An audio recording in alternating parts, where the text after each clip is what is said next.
Tunaposema anza na Bwana ni wakati ambapo tunazungumza na Mungu wetu. Ndege wa angani wanaamuka asubuhi, wanaanza kumtukuza na kumsifu Mungu. Lakini binadamu anapoamka asubuhi, yeye hulalamika kila wakati, na jambo ambalo anaonekana asema, unajua usiku mzima sikulala, nilikuwa na maumivu, labda haya labda yale. Lakini ndege wa angani na viumbe wote wanapoamka wanamsifu na kumtukuza Mungu. Ndio maana kila siku ya juma kutana na Orina Mtili nikikuletea makala yanayojulikana kama Anza na Bwana. Kila siku ya juma ni ndani ya AGR Live.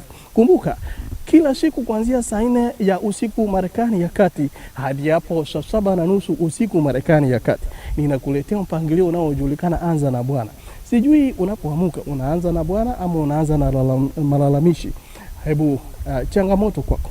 Anza na Bwana, mpangilio unaokujia kila siku ya juma ndani ya Abagusi Global Radio, yani AGR FM, nami Orina Mtili. Kwa mengi abagusglobalradio.com. Vile vile ikiwa uko Marekani ya Kati, piga simu nambari 360-398-4515, yani 360-398-4515.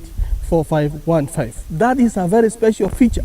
Inaitwa call to listen feature, whereby you just dial that number and you are able to listen to us online 24/7. Nyimbo za Injili, mahubiri na changamoto za kila aina katika maisha haya ya Marekani. Haya basi, usikose kuwa pamoja nami Orina Mtili kila siku ya juma saa 4 hadi saa 7:30 Marekani ya Kati. Kwa mengi abagusglobalradio.com.